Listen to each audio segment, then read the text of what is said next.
Welcome to the Live PD After Action Report. I'm Dan Abrams along with Sean Sticks Larkin from the Tulsa PD Gang Unit. This gives us an opportunity to dig in on some of the things we've seen on the show. And what we're going to be looking at today was an amazing moment out of Spokane, Washington. Yeah, officers were involved in a pursuit with a known suspect they had dealt with just a week before. They had a pursuit with and pulled 5 guns out of his car. So they know they're dealing with a dangerous individual. Pursuits in themselves are very dangerous. As you'll see clearly right here, this suspect has no regard for not only his safety, but other citizens. He blows through a red light at a high speed. This is a major intersection. Right there, you see that maroon truck nearly struck by the suspect. And right there. Exactly. The officer, he himself has to go through this intersection. So luckily for him, he stops, looks at the cross traffic before he proceeds through on the chase. Because sometimes we forget about how dangerous these are also for the officers. They are. They're dangerous for officers, they're dangerous for citizens and the suspect. I mean, look at this guy. He's going into oncoming traffic. You stop right there. He's weaving himself in between 4 vehicles head on, at a high speed, just complete danger to himself, society, etc.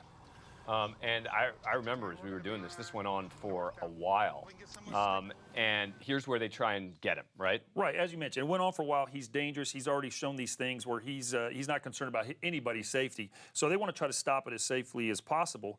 They set up spike strips out here. What they're hoping to do is force the gentleman to drive through that direction. What we do have, though, is a small area over here that he can avoid the spike strips, and that's actually exactly what he does in this situation. And watch that officer. I mean, it's scary. It's frightening.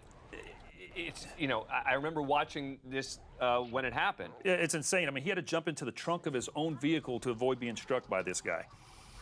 So now they're still trying to find another way they can get this car stopped. He's starting to lose control of his car, and so they're going to try to execute what's called a pit maneuver or a pursuit intervention technique.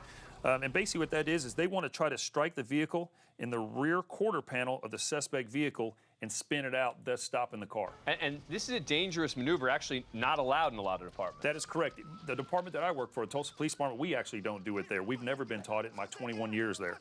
So now the guy's bailed out on foot. He's running, and little did he know, man's best friend happens to be the partner. So we've got K-9 who sees a suspect. He's going after him, and within a matter of seconds, he's got him down, and he's in custody. Wow.